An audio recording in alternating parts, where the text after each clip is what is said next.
Welcome, boys and girls, to Strange Stories, an evening of weird tales and otherworldly fables. This is Pony Me Bro, inviting you to join me on the other side of that ethereal chasm, that yawning gulf betwixt the mind and the heart, reason and insanity, a single destination reached by many paths, fear, horror, and mind-numbing terror. Or in this case, mystery. And speaking of mystery, I have two mystery guests with us tonight. Darkbow Pictures from the MLP management team and an esteemed listener of the show. And we do have those, I'm told. I have it on good authority with us this evening, Nish Liao, who you may have seen in the chat. After encountering a shortage of people who wanted help becoming horse famous, I reached out to the thread asking for readers, and he volunteered. So welcome. Thank you very much for joining us this evening. How are you doing? Doing good. All right, awesome. Let's see. So Darkbow and I were talking a little bit about Nightmare Nights. Have you been to a horse convention before? Are you the type to go to those sort of things, or do you have I a would strong not check on your power mind. level? However, the amount of transportation I just can't do. There's anything local to you at all? Nope, I'm in America's wang, so as far as I'm concerned, there's nothing. Good old crazy Florida. That's We too got bad. we have plenty of people molesting plushies in public, but no of conventions. But I don't think any of them are officially associated with MLP. Because I know there was that one story about the kid, and I think was it a Walmart? Yeah, And a lot of people made that's that not out the to only be one. a That's just the only one that's made it like national, yeah. I But guess. but it wasn't a branded My Little Pony thing. I think it was just people made it out that way, but it wasn't actually that Oh, way. yeah, I have no idea. That's like I even had to do jury duty, and the case was like a guy who was naked and stole a bike from a child. Like this place is weird. Never come here. Wasn't isn't the guy who took his giant Twilight plush out to dinner in Florida? Jin? Yeah, well, I don't know if that was Jin. Was that Jin, or I'm thinking of a different guy who he I posted s- all these photos of the Twilight That's seated like at the restaurant. It was a big thing, and people identified the restaurant because of the view of the river through the window. And I'm pretty sure it was in Florida. might have been. I just know Jin with his weird Twilight plushie, and he brings it everywhere. A legend for us all. Yes. Let's see, and Darkbow, I think Darkbow's still with us, correct? Absolutely. Hey, okay. So we've been doing a lot of Clark Ashton Smith. We've been doing a lot. We just started doing some H.P. Lovecraft. We did a That sounds fun. yeah, some good stuff. We're going to change it up a little bit. I've been wanting to read some of the short fiction work of Aleister Crowley, a renowned presence within spooky circles. And there's a lot of good stuff that I've wanted to read, but I thought I would start things off a little bit differently with one of his detective stories, Simon If. So at the time when Sherlock Holmes was making it big and a lot of other mystery characters, he had wanted to create one of his own, and so imagined basically himself as an older guy it's a classic Mary Sue. He's good at everything. He's a genius, multi-talented, multilingual, a connoisseur, everything you can imagine that's great. And he, of course, always solves the mystery long before the reader has an opportunity to do so. But some of the stories are actually pretty witty, funny a lot of the times. And this one in particular, I like because of the solution to the conflict. A friend of mine that does film had thought about doing it as a short film, but I don't think, as much as I would want to see it, I don't think it's the sort of thing you can make into a movie anymore because it's 2015, bruh. It's this is the sort of thing that I could see being done as like like when they had just come out with color in film. Then I could see it. Like you would see it on Turner Classic Movies after kids have gone to bed just because of the racy content. Like, well, we don't make movies anymore like this, but this quaint vignette has survived the passage of time, and so we show it on Turner Classic Films. Then, when everything's kind of foggy and soft and warm, really cheap cameras, lots of long shots, and you can sort of excuse the quiet, quaint racism of it. You're like, oh, okay, it's fine. It's an old movie. You expect that kind of thing. But you could get away with it. But now, I don't think you could possibly do it. But Triggered. we're gonna do it tonight, live on air, so people can look forward to that. Without further ado, then, the first story of the evening is Desert Justice from a collection of 4 stories entitled Simon If Abroad by Aleister Crowley. Let's get the spooky music going. Although I don't know if it's wholly appropriate, but we'll do it anyway.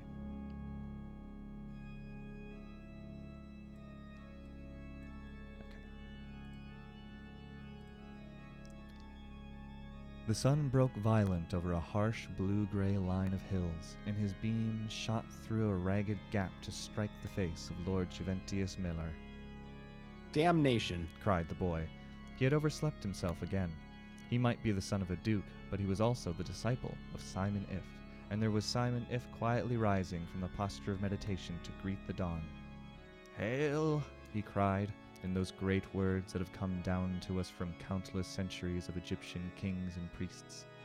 "Hail unto thee who art raw in thy rising, even unto thee who art raw in thy strength, that travellest over the heavens in thy bark at the uprising of the sun. Tahuti standeth in his splendor at the prow, and Ra-Ur abideth at the helm. Hail unto thee from the abodes of night." And Simon If had bidden him to be most particular not to neglect the dawn meditation. Now it was already hot. Damnation! But Simon If was busy kindling the fire. It was a great meal. The old man had got a gazelle on the previous evening, and there were steaks. There were dried dates and Garibaldi biscuits and fried rice, and there was real Turkish coffee such as no millionaires can buy. Moreover, there was the best sauce of the proverb, for Simon If and his disciple had come 80 miles across the desert in 2 days. They had no attendants. Simon was just about to start on what he called a great magical retirement, which involved finding a place where there was absolutely nobody at all, and that is not easy, even if you go to the Sahara. However, another 20 miles would bring them to Weled Jalal, from which village they could probably find the road to nowhere. Breakfast was not a tedious festival. There were no newspapers to read. Only, while smoking the earliest pipe of half-awakened birds, as he sometimes called it, when feeling not so good, he traced various signs in the sand with a curious carved walking stick which he was wont to carry. "It will be a hot day, Jew," he prophesied cheerfully. "We meet a horse and an ass. We find a house. There is a woman. The day ends with trouble." Already, said Juventius, who had eyes like a hawk or an Arab. I see the horse and the ass. Indeed, on the horizon appeared a cloud of dust with a speck in front of it which might have been anything. Simon If looked. "There's a man and a horse," he said. Probably, remarked Lord Juventius quietly. The man is an ass. "Oh, discredit to your puff-adder mother, and shame to the burnt bones of your unknown father," replied Simon with asperity. "You can make a fool of the aged adept, but you cannot fool the lords overseers who inspect the punch clocks of young brethren. What, may I be permitted to ask, was the subject of the dawn meditation?" They were already well on their way. Simon, if as his vow bade him, recited continuously the chapter of the unity from the Quran. "Say thou, Allah is one, Allah is eternal, nor hath he son, equal or companion." And after every recitation he bowed himself to the earth.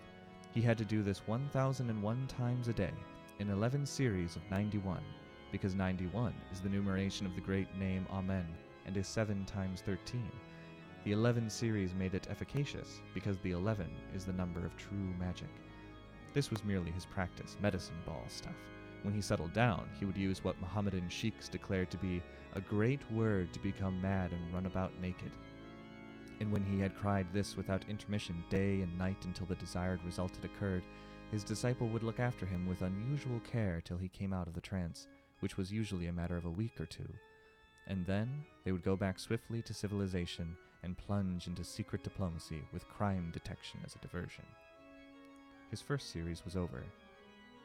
"But who is this," he cried, "that cometh forth in the wilderness from the tents of Kedar? Is it the Sultan of the Ivory City, or the Lord of the Mountains of Bronze?" It is certainly a considerable cavalcade, returned the boy. But the man on horseback looks to me like a missionary. Another series should elucidate our bewilderment. And alarm. But Simon had already started his eternal Kol Hua Allahu Echad and the rest of it. The world's all rose and blue and yellow, mused the boy. Except ourselves in white and yonder riders in black. The universe needs its shadows, I suppose. Let me see. Letter in defense of the clergy. How should I start? Analogy from Whistler, who used black as a harmonizer. Black, but comely, the Black Prince. Yes, by Jove, it is a missionary, and the Queen of Sheba, to judge by the camels. They came upon the man of God just as he halted for breakfast. It was a very different affair to Simon If's. 4 servants hustled in its preparation. According to custom, If gave the desert salutation and would have passed, but the missionary was astonished to see 2 Europeans in Arab clothes walking unattended. "Here, you fellows," he called in bad French. "Come here, who are you?" Simon If went across very briskly as if he were repelling an attack at the charge, but he spoke very humbly. "This is Lord Juventius Mellor, sir," he said, "and I am his servant." "Delighted to meet you, your grace," cried the missionary, ignoring If and running eagerly to the young man. "I think I had the pleasure of preaching before your grace's father 3 years ago at Bellows Falls," Sorry, returned the disciple. but that was not my father. That was Virgil Ashbeg Curtis. They sent him up the river last year. "Dear me, how very, very sad. But won't you partake, your grace, of the frugal hospitality of a poor servant of our dear lord and master?" We have just breakfasted, but we shall be glad to take up a cup of coffee with you. One must never refuse hospitality in the Sahara. To do so is a declaration of war, And are these all your camels? asked Lord Juventius after having falsely explained that he was consumptive and had come on this walking tour as his last chance. "They are," smirked the minister. "The Lord has been pleased to bless my efforts greatly." Offerings of grateful converts? "Alas, the converts are but few. There seems a lack of understanding in this people," truly said Esaias. They accuse you of multiplying gods, don't they? Indeed, that is the substance of the difficulty. Only the Holy Ghost can prepare their hearts to receive our dear Lord and Master. Have you 3 gods or 5? Ah, your grace refers to the Papists. I am from the American Baptist Mission. Splendid, splendid. I've often longed to meet one of you hero martyrs. Have you gleaned long in the Lord's field?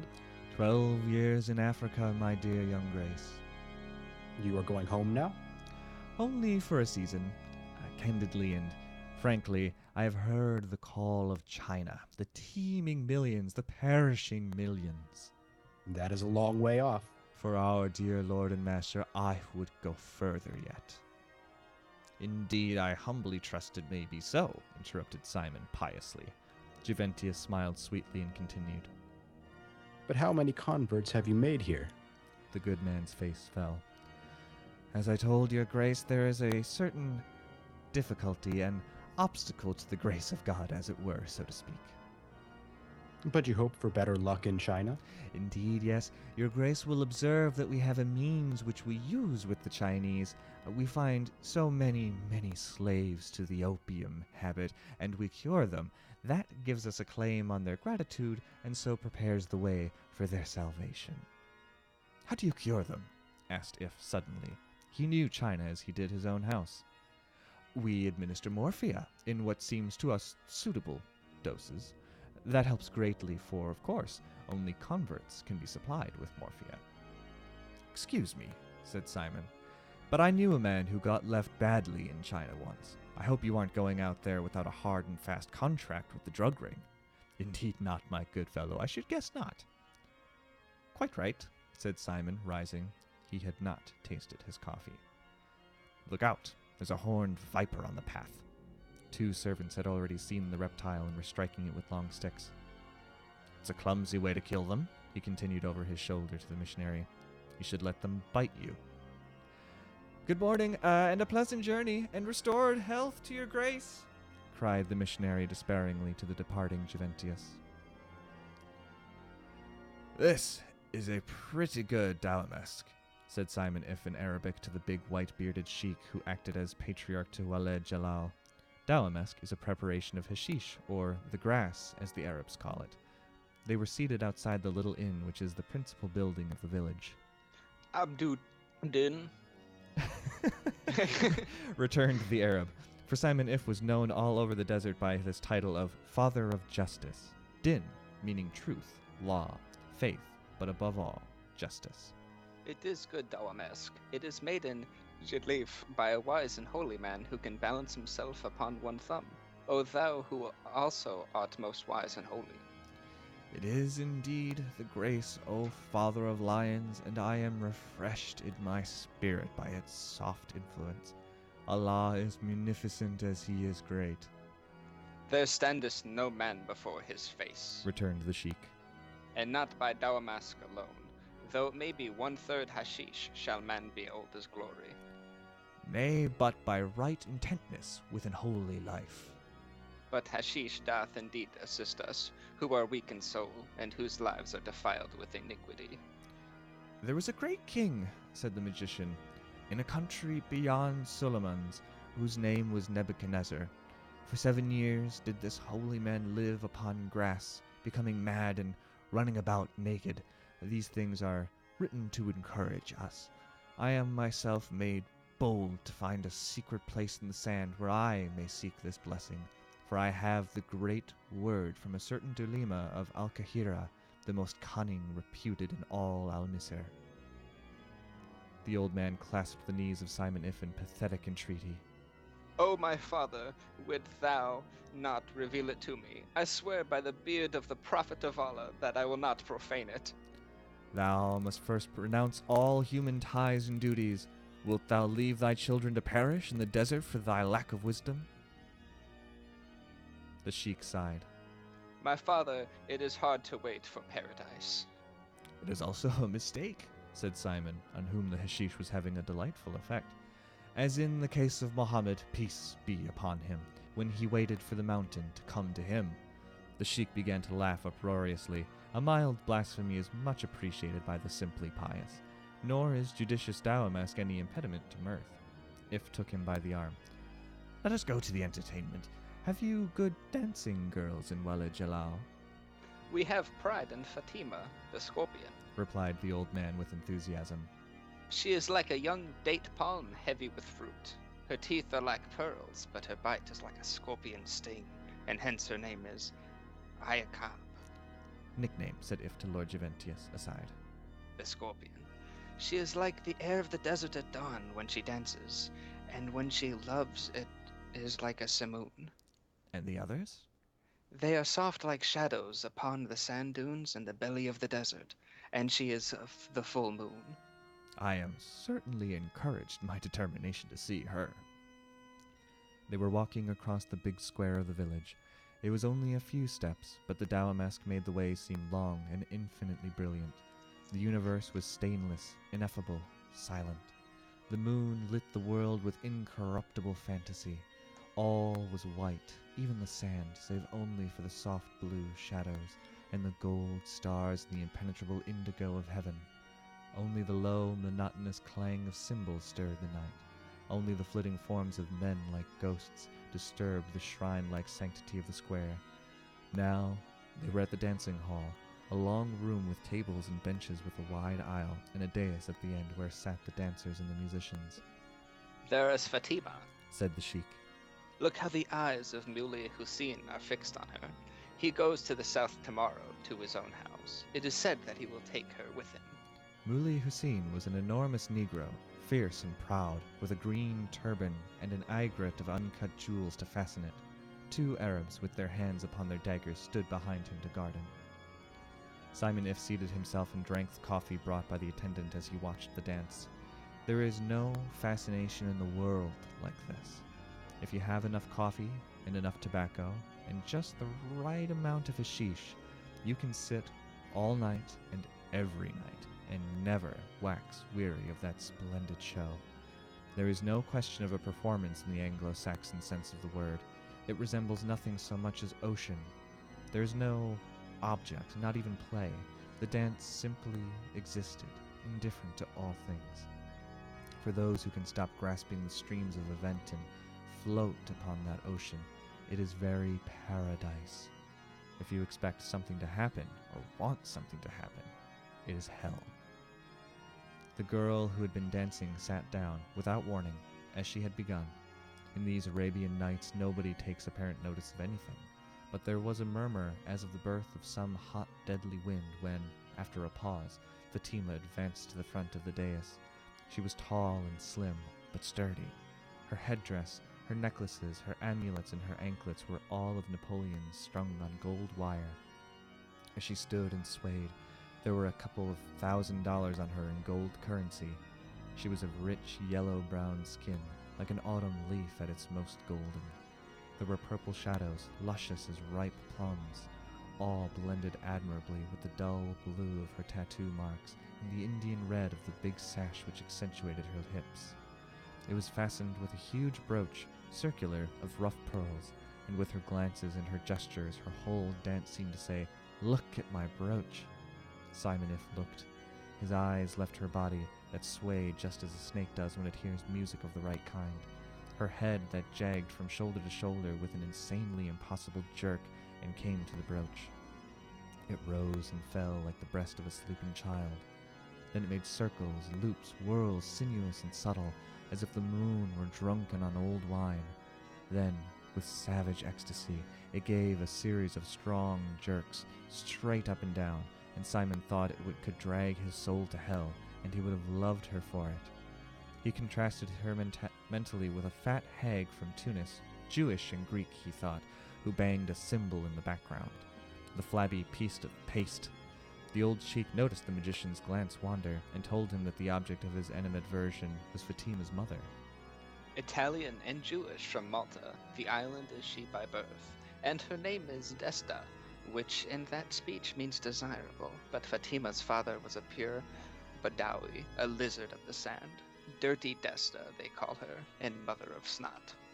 O father of fortunate warriors, is it the Daomesk which betrayeth my judgment, or is this Fatima indeed a parry of the prophet? For such enchantment have I never beheld with these eyes. It is the Daomesk, without doubt, O Lord of Judgments, for I also have not seen her in this flowering on any other night.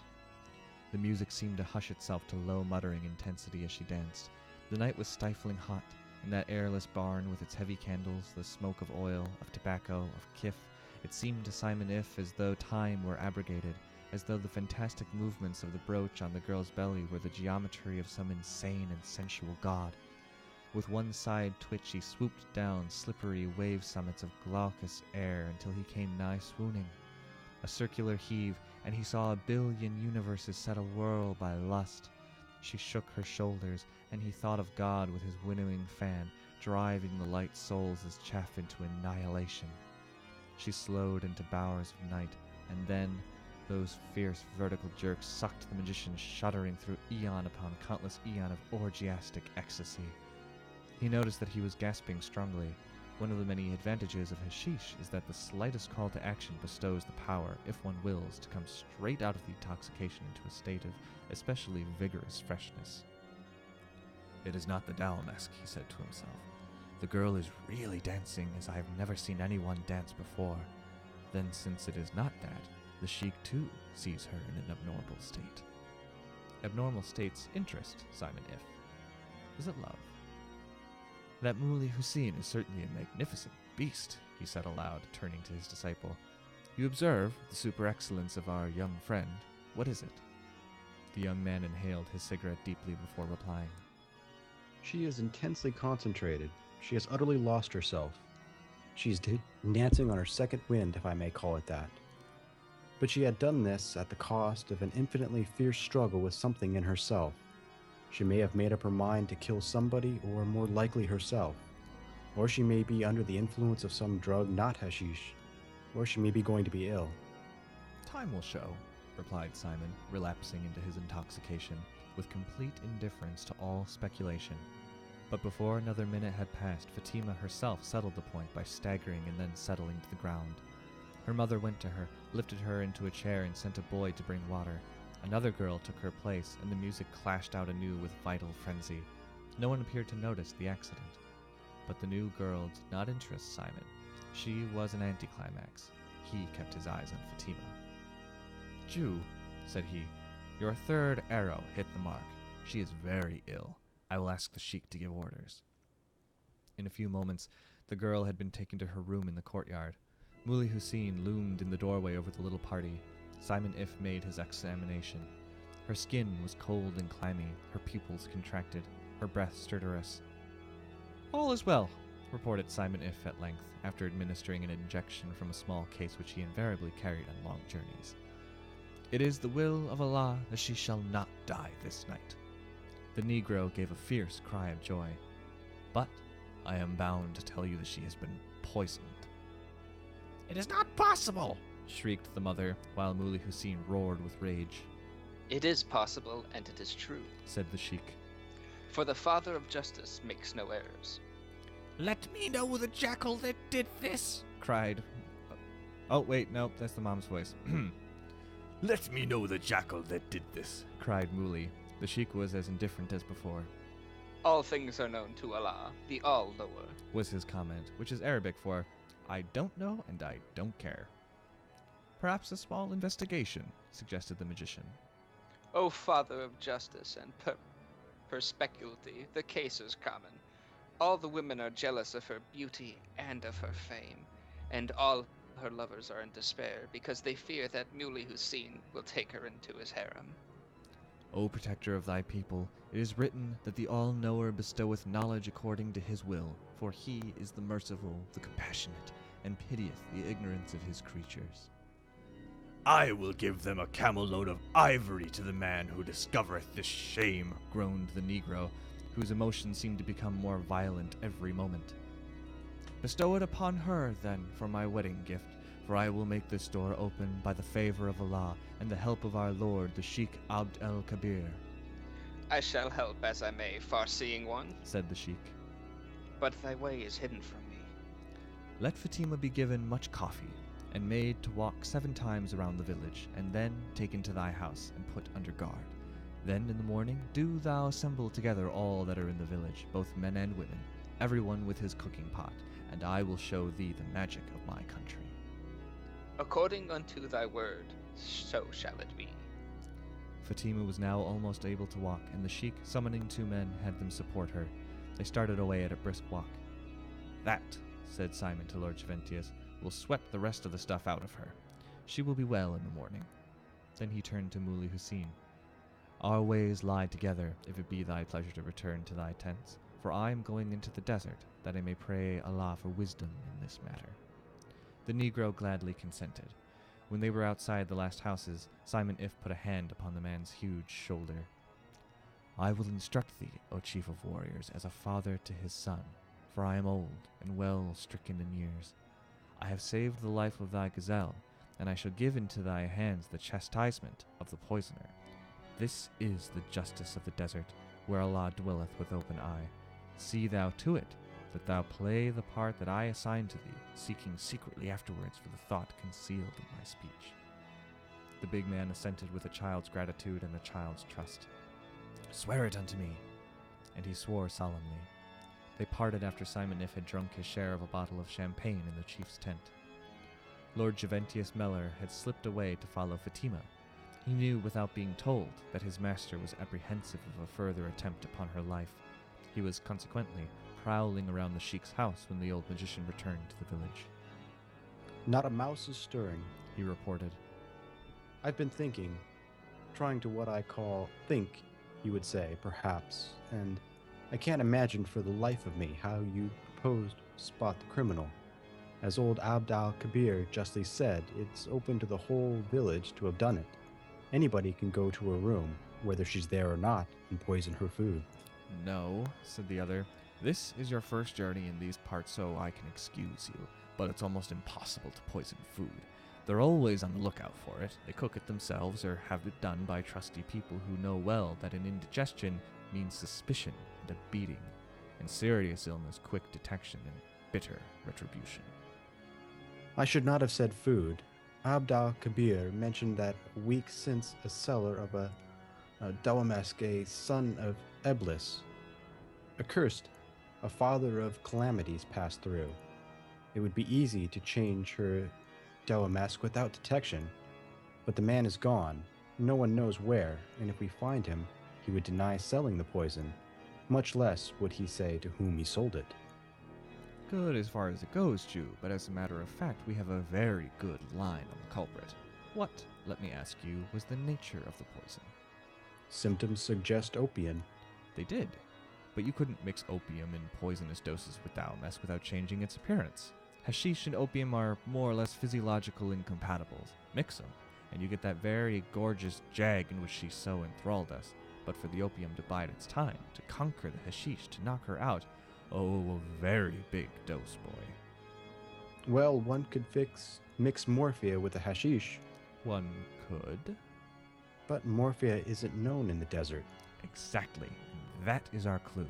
We have to find a person with a guilty conscience and a knowledge of European medicine. Some small knowledge, at least. The lad laughed. It points to that Budapest scoundrel. Baptist. Scoundrel. He was here yesterday. He may be a connoisseur in murder, or he may be trying to work up a market in morphine. A little preliminary practice before he gets busy with China's perishing millions. Unfortunately, Jew, he was not here yesterday or any day. His horse and his camels had crossed the Chott. I saw the mire on their hoofs, and the sheik had heard nothing of them. No, it's someone in the village. With a guilty conscience and some modern science. Well, I'd love to see you get him. Let us fortify nature by repose. And they went off to the hotel together and to bed. At sunrise the next day, the sheik had duly gathered the whole village in the square. Each had his cooking pot, squatting behind it. Simon If asked the sheik to inform the people officially of what had occurred and to propound an oath of innocence. They took it as one man, not a face there betrayed the slightest interest in the proceedings. Now, Said Abd el-Kabir. the Father of Justice will determine by his magic which of you is forsworn to Allah, as well as an assassin. Simon asked for a supply of camel's milk, which was at once forthcoming. Now, said he, a little milk shall be placed in each pot, and the pot sealed. Then let all go about their business, bringing the pots here at sunset, and it may be that he who is guilty shall find the milk sour, while that of the innocent shall be sweet. This sounded good, something like magic, for milk in Wala Jalal turns in a couple of hours. The people went about all day in suppressed excitement. Nearly everybody felt guilty and nervous. It was a very critical moment when they reassembled in the square. The sheik himself was to inspect the milk. What a sigh of relief went up from all hearts but one when the very first pot proved to be sour. The man was on his feet, leaping and protesting. "Shut up!" cried Simon If, cowing the man with a fierce glance. Then to the sheik, "Go on." The old man looked at the magician in mild surprise. "There may have been an accomplice," he explained. And the second pot was sour, and so were the third, and the fourth, and the fifth. The people began to laugh. Abd el-Kabir wanted to create a diversion. My father, the magic has failed. I am putting shame upon you. "I can bear it," said Simon, "but I will pray a little harder. In the meanwhile, pray go on." Simon If began to recite the chapter of the Unity aloud, with many bows, and the people halted in opinion, thinking that there might be something else coming. Eventually he stopped. "And what is the report, O great sheik?" he asked. Alas, all the milk is sour, save that which was in the pot of Fatima's own mother. "Ah, Madam Desta," said If lightly. "The effect of mother's love, is that how you explain it?" "These are all savages," replied the pallid piece of salt pork. "They have all murder in their hearts. I am not one of them. I am also a Christian." "Also," said If. "Ah, yes, also. And thus our Lord Isa protecteth us from even the shadow of evil." "Doth he really? I should go into that again if I were you. How did you find the light?" "I am not a common woman. I was in the American Baptist Mission in Tunis." "Infant baptism by the dates," murmured If. "I teach in Sunday school." "Ah, that's where they taught you how to sterilize milk?" No, I don't know how," cried the trapped woman. "Nonsense," said If. "Everybody here knows enough to boil milk, but all the others trusted in my magic and their own innocence to keep the milk fresh. Which did you doubt, Desta?" "It is foolish. It is nonsense. It is my habit to boil milk. I did it without thinking." "Without thinking enough," corrected the magician. "Fatima was poisoned with morphia, which nobody here has. I was merely looking for a person with European knowledge and a guilty conscience." I am satisfied. put in the sheik. Surely this woman shall be put to death. You can't touch me, she screamed. You can't prove I had morphia. You can't prove I gave it. I appeal to the commandant of the district. She has you there, said Simon cheerfully. You can't prove a thing. But this is all child's talk. Let me rather explain to you the law. It is written, do what thou wilt shall be the whole of the law. And again, love is the law, love under will. From this we learn that every one of us is justified in doing what he will. Woman, neither do I condemn thee, but your will has been thwarted since your daughter is not dead. Do you then wish to kill her now before us all? You are safe from the law which punishes. Tell us, what was your will in poisoning Fatima? Has you no object beyond that? Desda saw that things were going her way. It was all very unexpected, but no doubt Christians must stand together. Her colleague was fooling these savages. I wish to be the wife of Muli Hussein, she said boldly, and Fatima was in my way. See how simple and beautiful it all is, said Simon If with enthusiasm, and a ferocious glance at the big Negro who could hardly contain himself. Lord Juventius went over to Muli and stood ready to check any move in case that glance failed of effect. Love. What a passion is love! How prove a great love better than by willingness to commit crime, to risk detection in the guillotine in order to satisfy it?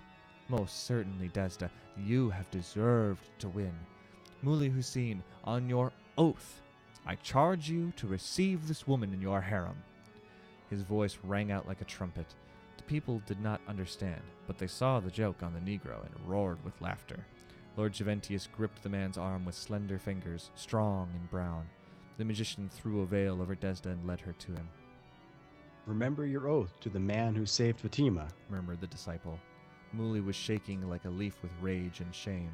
He turned furiously and stalked away to his tents, the old woman smirking and smiling and tossing her head, wallowing in his wake. The sheik protested. Muli Hussein is the guest of the village, quoth he. And you have to put him to open shame? Then I am no more father of justice, the father of the desert? My father, forgive me. I have been blind in this matter. It may be that I am yet blind. At sunrise tomorrow may Allah grant thee sight. And at that hour the magician called upon the sheik. Muli Hussein's caravan was crossing the square on its way to his home in the south. As the last of the camels passed, it was noticed that a short cord was attached to its near hind leg. The other end of the cord was tied to a very heavy iron ring, and that ring was soldered through the nose of Desda. Behind her, a carefree boy was trying his skill with a long lash of hippopotamus hide, and from the stately litter of the Negro Fatima's laughing face peeped out until her husband drew it to him and glued his mouth to hers. The village was again in laughter, and the sheik in passionate admiration for his friend. It seems that substantial justice has been done, drawled Lord Juventius Miller. To me, not so, retorted Simon If with cold fury. But if we could get that American Baptist mission here, and some steaks and cord and molasses and red ants, we might make a beginning. Desert justice. See, Dank. right? A little change of pace here. You see why it wouldn't make a proper movie nowadays, I think. Yeah. Maybe some short indie film or some like college film. You know what when I read that, what sort of sticks out to me and what's sad is that once upon a time you really could just go hiking across the desert in the Middle East and you could be fine. It wouldn't be a problem, and now that absolutely is not possible. Yeah. Well, there's that. Also, for the name, I might as well just correct it now. It's Nishlau, but close enough. Oh. That's okay. Nishlau, got it. Perfect. Let's see. It's what time? Does anyone know what time it was when we started? It's 45 minutes ago, according to the Skype chat. Okay. That's good. I can probably fit in one short story. Awesome. Well, I will let you guys go, and I'll get in another quick short story before the show is over, because we try to keep it around an hour. Thank you again very much for joining us, Darkbow and Nishlau. All right. Anytime. Take care. Excellent. Take care. Thank you. Yep. since we're reading from the Drug and Other Stories, I will grab another one a lot shorter, and we'll go for something that's considerably different in tone to that one so you get a fuller sense of the stylistic doing. I like the color of my eyes. I felt like this would be a good story to read to somebody as a bedtime story. I don't think there's any other story he's written that's quite like it in its use of imagery and effect. Just 2 pages, really short.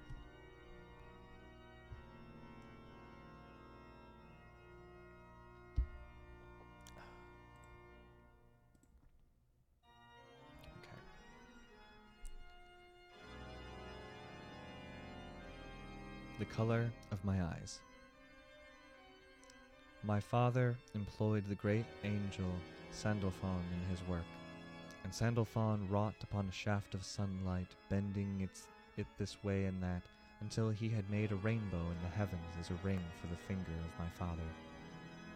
Moreover, he chose a goddess to tend his rainbow. Swift was she, and fair to look upon, and her name was Iris. And Sandalphon was enamored of her beauty, because she was like unto the rainbow that he had made. But she was subtle and elusive, so that whenever he was here, she was there. When flying strongly he came there, she was gone. At last, weary and disconsolate, he sat down upon a great rock above a waterfall, and folded his wings over his face and wept. When he opened his eyes, he saw his lovely Iris playing in the spray of the waterfall, mocking him. But he, being made wise by love and by the sorrow of love, turned away steadily. There on a grassy slope, dew bright, he saw a peacock strutting. Then he said, Lo, the Father hath wrought also wonder of beauty upon earth, where one may grasp and hold. Now, playing with the peacock and feeding him with gilded grains of wheat, there was a nymph of the daughters of men, and Sandalphon moved secretly towards her, wondering if his art might not blend the color of the peacock with her form. But when he looked into her eyes, he saw cloudy skies of blue, like unto the heavens before he had wrought his rainbow. And the nymph marveled at his glory, but with disdain and nonchalance, for she was perfect in herself and in her pleasure. Sandalphon was content, seeing ice in her eyes, for he understood that their form was apt for the incarnation of an iris, if only my father would allow him to work into them the miracle of color. So then Sandalphon flew away to my father, and spake his heart. And my father smiled and bade him do as he best could. Oh, this was long ago, long, long ago. Sandalphon made delight in many a myriad of eyes, but he was never satisfied. At last, just a few years since, he went back to my father, saying humbly that he understood that the task was too great for him, that this was a thing that only my father himself could bring to perfection. So then my father smiled, and said to Sandalphon that he would show him how to color eyes. And they came to me together, and found me a small child lying asleep, and my father said, These will be good eyes for this work. So my father took my eyes, and wrought mightily with his thumb for an hammer, and the breath of his nostrils for a forge. And first about the iris of my eyes he put a ring of orange, to wake remembrance of the sun. And he made the groundwork of violet, like a tropical night, with shades of peacock green and peacock blue, because he wished to commemorate the adventure of Sandalphon by the waterfall. Then he set in them, all about the blackness of the pupil, flecks of pale gold for stars, and sparks of scarlet to be the sign manual of his work. And when he had finished, he showed these jewels to Sandalphon proudly. But the great angel became agitated and embarrassed, and hid his face from my father.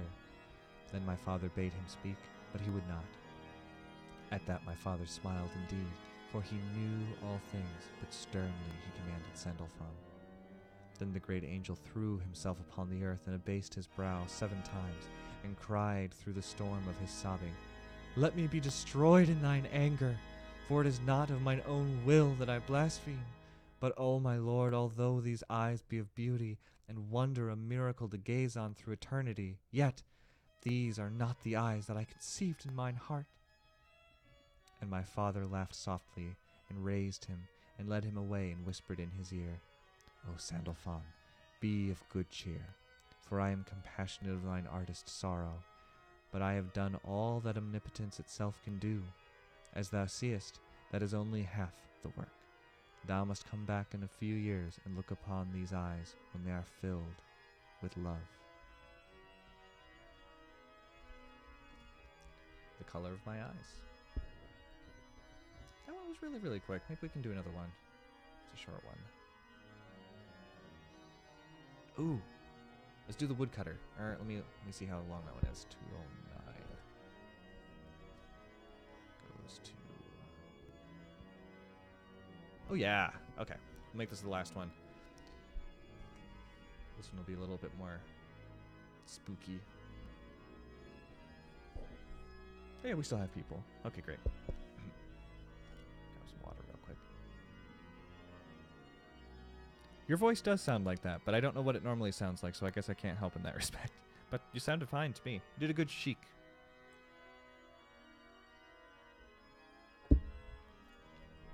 Although your chic reminded me of, if you've seen Big Trouble in Little China, the main antagonist, when he is the old Asian man. That's exactly what it sounded like to me.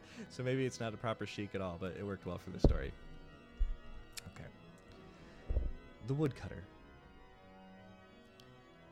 Placide Gervais was a woodcutter, like his father and grandfather before him. It is to be supposed that nature was weary of the procession, for Placide had never married, but lived alone in his hut in the forest of Fontainebleau, just too far from the borders for it ever to be worth his while to go into a village for a drink except on very special occasions. He had even been overlooked for military service, and the Prussians had come and gone without interfering with his chopping. He could not read or write, and his language had many less than 1,000 words. In such conditions he deserved his Christian name. In the forest even an hour calms the most turbulent spirit. A day will cure most worries, and a week with an axe may be recommended to neurasthenics as more than the equivalent of the most expensive Weir-Mitchell treatment and rest cures. If fashionable doctors could afford to be honest, they would order work cures for 9/10 of their patients. 48 years with an axe in the forest had turned Placide Gervais into a mixture of stoic, cynic, and Epicurean. He boasted the simplicity and fortitude of each in respect of pain, propriety, and pleasure. The droning hum of the forest, broken rarely by the birds, magpie, crow, cuckoo, and nightingale, meant nothing to him in the summer, nor did the monotonous drip depress him in the winter. The ringing thud of his axe and the crash of the murdered tree were neither history nor tragedy to him. The comic and the pastoral were equally sealed books, for the forest was neither satyrs nor shepherds. He had no sport, since in his boyhood his father had thrashed him for throwing his axe at a stag. And no society, for the nearest forester thought him a bore. He chopped to live, and lived to chop. It was the philosopher of the Rue de Chevreuse who cast the grain of sand into the wheels of this approximation to the solution of the problem of perpetual motion. The philosopher was really a painter, but so bad a painter that he was only known as a theorist in the café which supplied his creme de menthe. There he would hold forth interminably on God and man. Blessed with such means as a mediocre father's devotion to cutlery and an only son had supplied, it was his habit on occasion to descend into the country. Picture him, if you please, as very short and moderately fat, middle-aged at 32, clad in a bourgeois suit and an artist's tie, and a red handkerchief under a black felt hat upon a bushy head garnished with a little beard and moustache, perspiring in a sandy and interminable bridle path leading from the Long Rocher to nowhere in particular. These walks he would undertake, A, for his health, B, to absorb the beauties of nature, as he would often demonstrate. Yet the greatest of philosophers are not always logical, and he would have been compelled to discover other reasons for his choice of company. This consisted of a lady whose age was rendered only more uncertain by her efforts to nail conjecture to the number 25. Her hair paled visibly from the scalp, and her neck darkened visibly from the chin. She had made the fortune of India in rice powder, and of China in vermilion. The extravagance of her person and attire, exaggerated even for the Café de Harcourt, the fortress whence her sallies, was in Fontainebleau a thing to make earth's guardian angels throw up the sponge. This was a summer's afternoon, and the strange pair, encountering Placid Gervais as he chopped, accosted him. The philosopher, whose irrelevant name was Theophrasty Goulet, drew out a cigarette and offered it to his intended victim. It is impossible in a polite nation to leave a man until you have finished the cigarette he gives you. A man, if he was a man, once gave me an Irish cigarette, but that story is a separate check. And Placid could not have cut that knot save with his axe. However, in the first pause of the voluble ask for breath, he pointed to his work, uttered the adjective, hard, and continued to chop. However, the purport of the discourse in a highly condensed form was as follows. God is good, was the first postulate of Theophrastus. Hence, all God does is good. Hence, since God made man, he meant man to do good. Hence, man should do good. Agreed. Then, what is good? The necessities of life are good, for otherwise no other good were possible without them. Food is good. Shelter is good. All that tends to the health of the individual and the reproduction of the species is good. For if not, let food be bad, let art be good. Then, since artists need food, good is based on bad, which is absurd. Agreed then that necessary things are good. Yes, but are these the only good? No, for these benefits absorb only part of the time and energy of man. Is it good to chop wood? Yes, undoubtedly, but it is also good to render woodcarving an art. Then why should not the woodcutter be an artist? Why should he not chop miracles of carving, the Michelangelo of Fontainebleau? Why not? What does Browning say? I want to know the butcher paints, the baker rhymes for his pursuit, and so on. Very well, then what do you do that is truly good? That is, unnecessarily, superrogatively, and therefore superlatively good. You, my friend, you chop wood. Good. You cherish a fair wife. You have strong children to defend the fatherland. Good again. You eat, you drink, you make merry. All good. But do you achieve fame? No. Glory? No. Are you a great saint? No. A great artist? No. A great sinner? No. Nothing great? No. Very well, then not good. Rise up, man. The peroration. Be not slothful. Be ambitious. Be statesman, artist, divine, strategist, inventor, nay, thief or murderer, if you will, but do not be content to chop wood. During this quarter of an hour of eloquence, his was not the only discourse. The fair friend of the philosopher, eager to impress men in her way as he in his, and equally omnivorous, was busy with Placid Gervais. First a sidelong glance struck armor, quite impenetrable to such assault, quickly followed by smiles, first secret and then open, gestures at first subtle and at last unmistakable, finally by the unspeakable grimace of the tongue, which she had learnt in her time at the red-shuttered convent of the Rue de Quatre-Vents. Her triumph was that once the woodcutter struck aslant and swore. Theophrasty ended his discourse, and pleasantly parting, sauntered off with his mistress arm in arm. Neither of them gave their victim another thought. Out of the wood they went, and, thank God, out of the story. But Placid leant upon his axe and stared after them.